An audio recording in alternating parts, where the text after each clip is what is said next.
మనం ఒక్కసారి ఊహించుకుందాం. హ్మ్. అంటే మిట్ట మధ్యాహ్నం రాజస్థాన్లోని థార్ ఎడారి మధ్యలో నిలబడి ఉన్నామనుకుందాం. హ్మ్. తలమీద సూర్యుడు భగభగ మండుతున్నాడు. అవును. అక్కడ ఉష్ణోగ్రత సులభంగా 50 °C దాటిపోతుంది కదా. ఎగ్జాక్ట్గా. చుట్టూ ఉన్న గాలి అక్షరాలా మనల్ని కాల్చేస్తుంటుంది. కానీ సరిగ్గా అదే సమయానికి అంటే అదే క్షణంలో జమ్మూ కాశ్మీర్లోని పహల్గాంలో ఉన్నామనుకోండి. అక్కడ చలికి ఖచ్చితంగా స్వెట్టర్ వేసుకోవాల్సిన పరిస్థితుంటుంది. అవునవును. అక్కడ ఉష్ణోగ్రత కేవలం 20 డిగ్రీలు మాత్రమే ఉంటుంది. అంటే ఒకే దేశం, ఒకే సమయం, కాని వాతావరణంలో ఎంతటి భయంకరమైన వ్యత్యాసం చూడండి. నిజమే. భౌగోళికంగా చూస్తే ఇది చాలా పెద్ద కాంట్రాస్ట్. పోనీ ఇది కేవలం ఆ రెండు ప్రదేశాల మధ్య ఉన్న తేడానా అంటే అది కాదు. అదే థారేడారిలో పగలు 50 డిగ్రీలుండి సూర్యుడు అస్తమించగానే రాత్రికి రాత్రే ఉష్ణోగ్రత 15 డిగ్రీల సెల్సియస్కి పడిపోతుంది. అంటే పగలు ఏసీ కోసం వెతికితే రాత్రి బ్లాంకెట్ కోసం వెతకాలన్నమాట. అదే గదా. కానీ అదే సమయంలో మనం అండమాన్ దీవుల్లోనో లేదా కేరళ తీరంలోనో ఉంటే ఆ పగలు రాత్రి ఉష్ణోగ్రతలలో ఎలాంటి తేడా ఉండదు. దాదాపు ఒకేలా ఉంటుంది.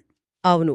తీర ప్రాంతాల్లో వాతావరణం ఎప్పుడూ మోడరేట్గా ఉంటుంది. అంటే ఒకే ఇంట్లో ఒక గది అగ్నిపర్వతంలా ఉంటే ఇంకో గది ఫ్రిడ్జ్లా ఉండటం లాంటిది ఈ భౌగోళిక వైవిధ్యం. సరే, దీని వివరంగా చూద్దాం. ఈరోజు మన సోర్సెస్ని ఆధారం చేసుకుని చేస్తున్న ఈ లోతైన విశ్లేషణలో భారతదేశపు వాతావరణం వెనుక ఉన్న సైన్స్ మరియు ఈ ఉష్ణోగ్రతలను నిర్దేశిస్తున్న ఆ భౌగోళిక అదృశ్య శక్తులేమిటో డీకోడ్ చేద్దాం. ఖచ్చితంగా. అయితే ఇంతటి వైవిధ్యం ఉన్నప్పటికీ అకాడమిక్ ప్రపంచంలో భారతదేశ శీతోష్ణ స్థితిని మొత్తంగా ఋతుపవన రకం లేదా మాన్సూన్ టైప్ క్లైమేట్ అనే ఒకే ఒక్క పదంతో పిలుస్తారు. వాతావరణం, శీతోష్ణ స్థితి, ఈ రెండింటికి ఏదో తేడా ఉంది కదా. అవును, చాలా ముఖ్యమైన తేడా ఉంది. వాతావరణం లేదా వెదర్ అనేది రోజువారీగా లేదా గంటకు మారేది. కానీ శీతోష్ణ స్థితి లేదా క్లైమేట్ అనేది ఏంటంటే ఒక ప్రాంతంలో 30 ఏళ్లకు పైగా ఉండే వాతావరణ నమూనా అన్నమాట. ఓహో, అంటే క్లైమేట్ అనేది ఒక లాంగ్ టర్మ్ ప్యాటర్న్ అన్నమాట. సరే, మరి మీరు చెప్పిన ఆ మాన్సూన్ టైప్ అనే పదం వెనుక భారీ సైన్స్ దాగి ఉందని సోర్సెస్ చెబుతున్నాయి కదా. కరెక్ట్. ఈ భౌగోళిక వైరుధ్యాలను అర్థం చేసుకోవాలంటే అసలు ఏ ప్రదేశంలోనైనా ఉష్ణోగ్రతను శాసించే అదృశ్య శక్తులు ఎలా పనిచేస్తాయో మనం చూడాలి. ఇవి ప్రధానంగా ఒక 6 కారకాలపై ఆధారపడి ఉంటాయి. 6 కారకాల అవేంటి? అక్షాంశం, ఎత్తు, గాలిపీడనం, సముద్రం నుండి దూరం, సముద్ర ప్రవాహాలు మరియు నైసర్గిక స్వరూపం అంటే రిలీఫ్ అన్నమాట. ఇవన్నీ పేర్లు వినడానికి టెక్నికల్గా ఉన్నాయి, కానీ ఇవి ప్రాక్టికల్గా ఎలా పనిచేస్తాయో చూద్దాం. ఉదాహరణకు సముద్రం నుండి ఉన్న దూరం గురించి తీసుకుంటే, ఇందాక కేరళలో రాత్రి పగలు ఒకేలా ఉంటాయనుకున్నాం కదా, దానికి కారణమిదేనా? ఎగ్జాక్ట్గా. దీని వెనుక ఉన్న భౌతిక శాస్త్రాన్ని గమనిస్తే నీటికి ఉష్ణాన్ని గ్రహించే అలాగే కోల్పోయే స్వభావం చాలా నెమ్మదిగా ఉంటుంది. అంటే సముద్రం తొందరగా వేడెక్కదో అలాగని తొందరగా చల్లబడదు అంటారా? అవునవును. కాని భూమి అలా కాదు కదా. చాలా వేగంగా వేడెక్కి అంతే వేగంగా చల్లబడుతుంది. సముద్రానికి దగ్గరగా ఉన్న ప్రాంతాల్లో అంటే కేరళ లాంటి చోట్ల ఈ నీటి లక్షణం వల్ల వాతావరణం ఎప్పుడూ ఒకేలా సమతుల్యంగా ఉంటుంది. ఓహో, అంటే ఆ తీర ప్రాంతాలకు సముద్రం ఒక థర్మల్ బ్లాంకెట్ లాగా లేదా ఒక ఎయిర్ కండిషనర్ లాగా పనిచేస్తుందన్నమాట. కరెక్ట్. మరి భూమి మధ్యలోకి అంటే సముద్రానికి దూరంగా వెళ్లే కొద్దీ వాతావరణంలో ఈ మోడరేటింగ్ ప్రభావం తగ్గిపోయి తీవ్రత పెరుగుతుంది. వాతావరణ పరిభాషలో దీన్నే కాంటినెంటాలిటీ అంటారు. అందుకే థార్ ఎడారిలో అంతటి ఎక్స్ట్రీమ్ వాతావరణం ఉంటుందన్నమాట. సరే, ఇదొక పాయింట్. మరి రెండవ శక్తి ఏంటి? ఎత్తు కదా, ఆల్టిట్యూడ్.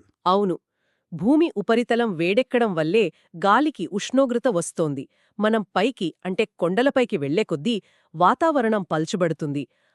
భూమి నుండి అందే వేడి తగ్గిపోతుంది.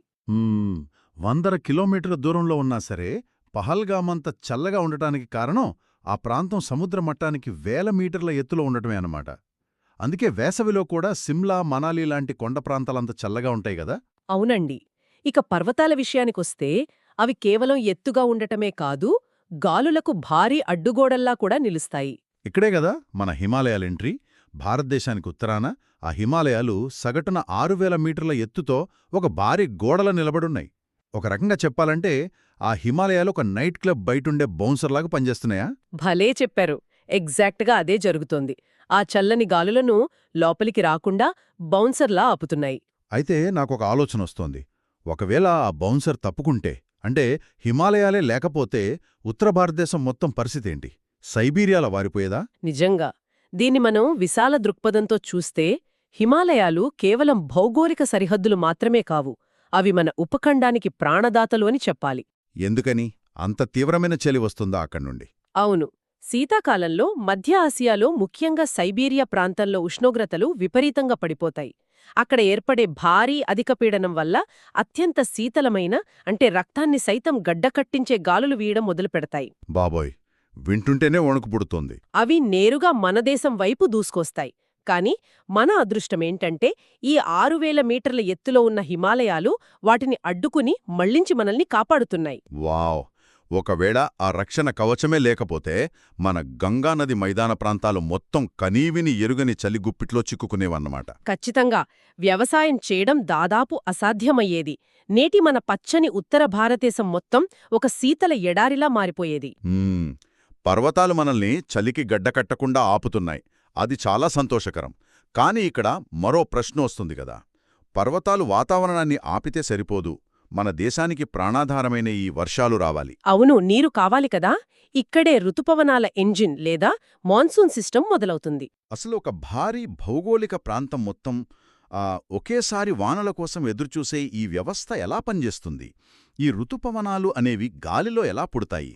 ముందుగా ఒక విషయం ఏంటంటే, ఋతుపవనం లేదా మాన్సూన్ అంటే కేవలం ఆకాశం నుండి వర్షం పడటమని మాత్రమే కాదు. మరింకేంటి? సంవత్సరంలో ఒక భాగం నుండి మరో భాగానికి గాలి వీచే దిశ పూర్తిగా వ్యతిరేక దిశలోకి, అంటే 180 డిగ్రీలు మారడాన్ని మాన్సూన్ అంటారు. రివర్సల్ ఆఫ్ విండ్స్ అన్నమాట. ఓహో, గాలి దిశ మారడమా? ఇదెందుకు జరుగుతోంది? ఇది ప్రధానంగా మనమిందాక మాట్లాడుకున్న నేల మరియు నీరు వేడెక్కే విధానంలో ఉన్న తేడా వల్లే జరుగుతుంది. మనం వేసవి కాలాన్ని ఒకసారి ఊహించుకుంటే మే నెల వచ్చేసరికి భూభాగం అత్యంత తీవ్రంగా వేడెక్కుతుంది కదా. అవును, ముఖ్యంగా వాయువ్య ప్రాంతం బాగా కాలిపోతోంది. కరెక్ట్. నేల వేడెక్కగానే దానికనుకొని ఉన్న గాలి కూడా వేడెక్కి తేలికై పైకి లేస్తుంది. ఇలా వేల కిలోమీటర్ల మేర గాలి పైకి లేచిపోవడం వల్ల నేలమీద గాలిపీడనం బాగా తగ్గిపోతోంది. అక్కడొక భారీ అల్పపీడనం లేదా లో ప్రెషర్ ఏర్పడుతుంది. ఒక్క నిమిషం, అంటే గాలి అంతా పైకి వెళ్ళిపోవడం వల్ల నేలమీద ఒక భారీ వాక్యూమ్ లాంటిది ఏర్పడుతుందన్నమాట. ఎగ్జాక్ట్గా. ప్రకృతి ఎప్పుడూ సమతుల్యతను కోరుకుంటుంది కదా. సో ఖాళీగా ఉన్న ఆ వాక్యూమ్ని పూరించడానికి ఎక్కడినుండో గాలి రావాలి. మరెక్కడి నుండి వస్తోంది ఆ గాలి? అదే సమయంలో చుట్టూ ఉన్న హిందూ మహాసముద్రం భూమి కంటే చల్లగా ఉంటుంది. ఎందుకంటే నీరు త్వరగా వేడెక్కదు కదా. అక్కడ గాలి బరువుగా ఉండి అధిక పీడనం, అంటే హై ప్రెషర్ ఏర్పడుంటుంది.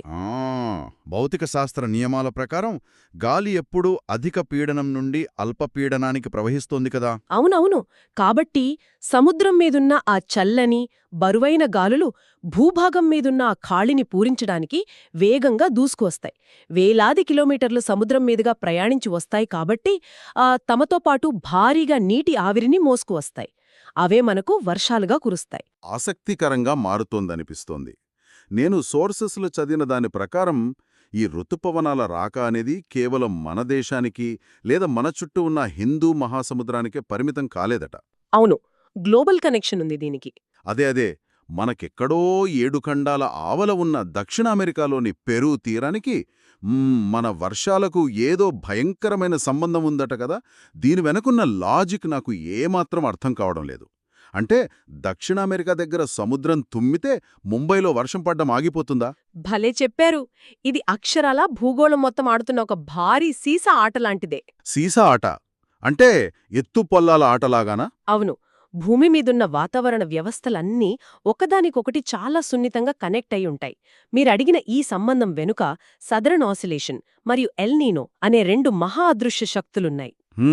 ఈ ఎల్నీనో అనేది వార్తల్లో బాగా వింటుంటాం. అసలేంటది? సాధారణ సమయాల్లోలే ఏమవుతుందంటే, దక్షిణ పసిఫిక్ మహాసముద్రంలో, అంటే ఆ పెరూ తీరం వైపు చల్లని సముద్ర ప్రవాహాలుంటాయి. అక్కడ అధిక పీడనం ఉంటుంది. అదే సమయంలో మన హిందూ మహాసముద్రం వైపు అల్పపీడనముంటుంది. ఓకే, ఇదొక నార్మల్ బ్యాలెన్స్ అన్నమాట. కరెక్ట్. కానీ ఈ సీసో బ్యాలెన్స్ కొన్నిసార్లు రివర్స్ అవుతుంది. పసిఫిక్ మహాసముద్రంలో పీడనం తగ్గిపోయి హిందూ మహాసముద్రం వైపు పీడనం పెరుగుతుంది. పీడనాలలో వచ్చే ఈ కాలానుగుణ మార్పులనే సదరన్ ఆసిలేషన్ అంటారు. అంటే గాలి పీడనాలు రెండు మహాసముద్రాల మధ్య స్థానాలు మార్చుకుంటాయా? వావ్!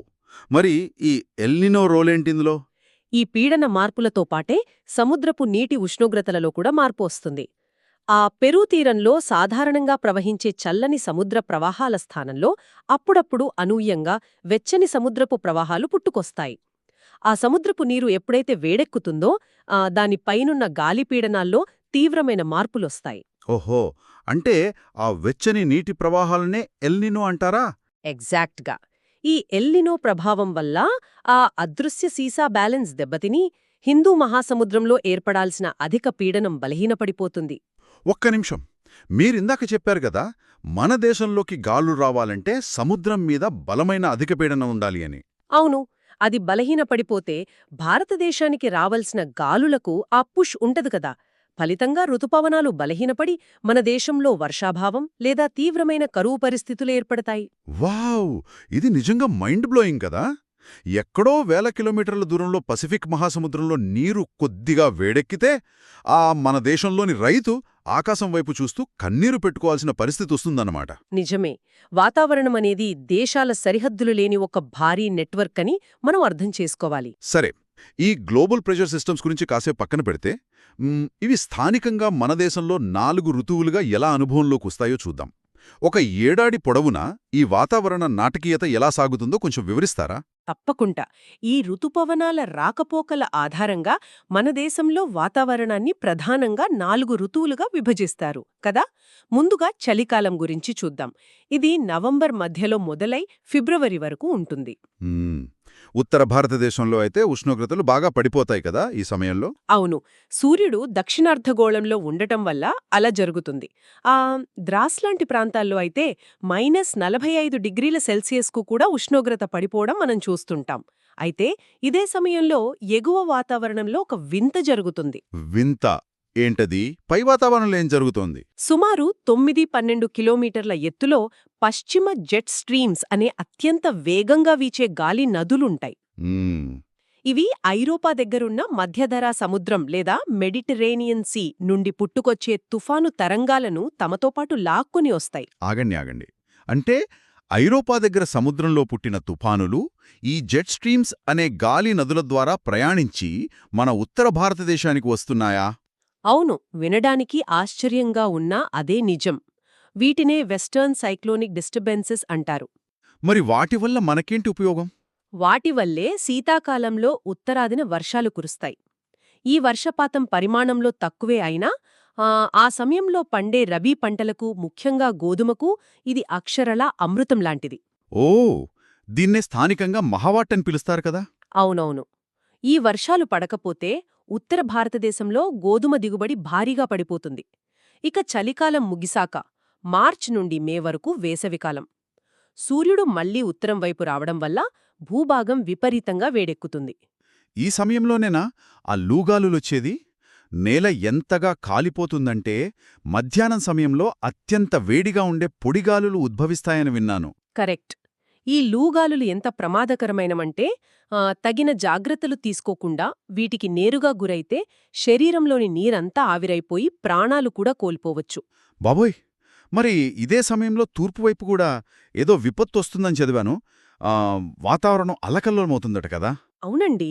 ఆ విపరీతమైన వేడి వల్ల అల్పపీడన ద్రోణులు ఏర్పడి పశ్చిమ బెంగాల్ ప్రాంతంలో భయంకరమైన ఉరుములు, మెరుపులు, వడగళ్లతో కూడిన వర్షాలు పడతాయి. వీటి వల్ల చాలా నష్టం జరుగుతుంది. అందుకేనేమో వీటిని కాల్ బైశాఖీ అని భయంతో పిలుస్తారు. అంటే వైశాఖ మాసంలో వచ్చే విపత్తు అన్మాట. అవును. అయితే ఈ వేసవి వేడికి ఒక సానుకూల అంశం కూడా ఉంది. వేసవి చివరికి వచ్చేసరికి కేరళ, కర్ణాటక రాష్ట్రాల్లో కొన్ని ముందస్తు వర్షాలు పడతాయి. పండ్లు త్వరగా పక్వానికి రావడానికి సహాయపడతాయి కాబట్టి వీటిని మామిడి జల్లులు లేదా మ్యాంగో షవర్స్ అని ముద్దుగా పిలుచుకుంటారు. విపత్తులు తెచ్చే కాల్ బైశాఖీ ఒకవైపు, మామిడి పండ్లనిచ్చే మ్యాంగో షవర్స్ మరోవైపు. భలే పేర్లు గదా. అంటే ఈ వేసవి తీవ్రతంతా ఒక ఎత్తైతే జూన్ రాగానే అసలు సినిమా మొదలవడానికి ఇదొక ప్రిపరేషన్ లాంటిది అని నాకు అర్థమవుతోంది. ఖచ్చితంగా. మీరు డాట్స్ చాలా బాగా కనెక్ట్ చేస్తున్నారు. ఆ అల్పపీడనం వల్లే కదా ఆ మాన్సూన్ గాలులు జూన్లో మన దేశాన్ని తాకేది. జూన్ మొదటి వారానికల్లా హిందూ మహాసముద్రం నుండి వచ్చే రుతుపవనాలు కేరళ తీరాన్ని తాకుతాయి. ఆ, ఆ తర్వాతే కదా ఆ వర్షాల స్ఫోటనం జరిగేది. అవును, వర్షపాతం అకస్మాత్తుగా పెరిగి రోజుల తరబడి ఏకదాటిగా కురుస్తుంది. దీన్నే రుతుపవనాల స్ఫోటనం లేదా బర్స్ట్ ఆఫ్ ద మాన్సూన్ అంటారు. అయితే ఈ గాలులు మన దేశ భౌగోళిక ఆకృతి వల్ల రెండు శాఖలుగా విడిపోతాయి. ఒకటి అరేబియా సముద్ర శాఖ, రెండోది బంగాళాఖాతం శాఖ. హ్మ్. అరేబియా సముద్రం మీదుగా వచ్చే తేమతో కూడిన గాలులు ముందుగా మన పశ్చిమ తీరంలో ఉన్న పశ్చిమ కనుమలను అంటే వెస్టర్న్ ఘాట్స్ని ఢీకొడతాయి కదా. ఇక్కడే నాకు ఒక డౌట్ ఉంది. అడగండి. ఆ, గాలులు పర్వతాలను ఢీకొట్టగానే వర్షం ఎందుకు పడుతుంది? అంతేకాదు, ఆ పశ్చిమ కనుమలకి తూర్పు వైపున ఉన్న డక్కన్ పీఠభూమి ప్రాంతం ఎందుకు పొడిగా ఉంటుంది? పర్వతం దాటిన వెంటనే గాలి అక్కడ కూడా వాన కురిపించొచ్చు కదా. మంచి ప్రశ్న. దీని వెనక ఉన్న థర్మోడైనమిక్స్ చాలా ఆసక్తికరంగా ఉంటాయి. ఏంటంటే, గాలి ఎప్పుడైతే ఆ భారీ పర్వతాలను ఢీకొడుతుందో దానికి ముందుకు వెళ్లడానికి దారిలేక పైకి లేస్తుంది. పైకి వెళితే గాలి చల్లబడుతుంది కదా, ఇందాక చెప్పుకున్నట్లు. అవును, గాలి పైకి వెళ్లే కొద్దీ వ్యాకోచించి చల్లబడుతుంది. చల్లబడిన గాలి తనలో ఉన్న తేమను ఎక్కువసేపు నిలుపుకోలేదు. కాబట్టి ఆ పర్వతాల ముందువైపే భారీగా వర్షాన్ని కుమ్మరించేస్తుంది. దీన్నే విండ్వర్డ్ సైడ్ అంటారు. ఓహో, వానంతా అక్కడే పడిపోతుందన్నమాట. అవును, కాని ఒకసారి ఆ పర్వత శిఖరాలను దాటి గాలి అవతలి వైపుకి అంటే దక్కన్ పీఠభూమి వైపు కిందికి దిగడం మొదలుపెట్టగానే భౌతిక శాస్త్ర నియమాల ప్రకారం రివర్స్ జరుగుతుంది. గాలి కిందికి దిగేటప్పుడు సంకోచించి అంటే కంప్రెస్ అయి వేడెక్కుతుంది. ఆహా, వేడెక్కిన గాలికి తేమను గ్రహించే శక్తి పెరుగుతుందే తప్ప వర్షాన్నిచ్చే లక్షణం ఉండదు కదా. ఎగ్జాక్ట్గా. అందుకే ఆ దక్కన్ పీఠభూమి ప్రాంతాన్ని రెయిన్ షాడో ప్రాంతం అంటారు.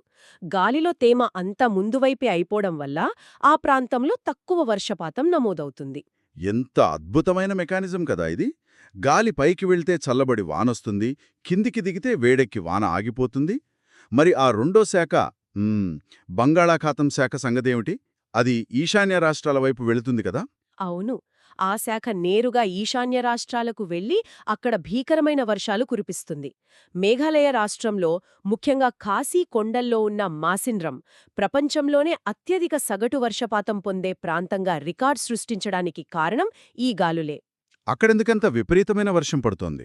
ఆ కొండల ఆకారం ఒక గరాటు అంటే ఒక ఫనెల్లాగా ఉండి మేఘాలనందులో బంధించి గాలిని బలవంతంగా పైకి లేపడం వల్లే అక్కడ అంతటి వర్షం పడుతుంది. ఇంట్రెస్టింగ్. ఇక వర్షాకాలం అయిపోయాక అక్టోబర్ నవంబర్ మాసాల్లో ఋతుపవనాలు వెనక్కి మళ్లే సమయం వస్తుంది కదా. దీన్నే తిరోగమన ఋతుపవనాలు లేదా రిట్రీటింగ్ మాన్సూన్ అంటారు కదా. అవును, కరెక్ట్. ఈ సమయం నూనెలా మనకు ఆ ఉక్కపోతతో ప్రాణాలు పోయేలా అనిపించే అక్టోబర్ హీట్ వచ్చేది. అసలు వర్షాలు తగ్గాక ఎందుకంత భయంకరమైన ఉక్కపోత వస్తోంది? అంటే వేసవిలో కూడా అలా ఉండదు కదా. దీని వెనుక ఒక నిర్దిష్టమైన వాతావరణ పరిస్థితి ఉందండి. అక్టోబర్ సమయానికి సూర్యుడు దక్షిణంగా కదలడం వల్ల ఉత్తరాదిన ఉష్ణోగ్రతలు తగ్గుముఖం పడతాయి. భూమిపైన ఉన్న అల్పపీడనం బలహీనపడి నెమ్మదిగా సముద్రం వైపు మారుతుంది. అంటే నేల మీద నుండి సముద్రం వైపు గాలులు వీయడం మొదలవుతుందన్నమాట. అవును, అయితే అప్పటిదాకా కురిసిన వర్షాల వల్ల నేలంతా బాగా తడిగా ఉంటుంది కదా. ఆకాశం నిర్మలంగా ఉండటం వల్ల పగటిపూట మళ్లీ ఉష్ణోగ్రతలు పెరుగుతాయి. ఒకవైపు అధిక ఉష్ణోగ్రత, మరోవైపు తడి నేల ఆవిరవ్వడం వల్ల వాతావరణంలో విపరీతమైన తేమ కలవడం.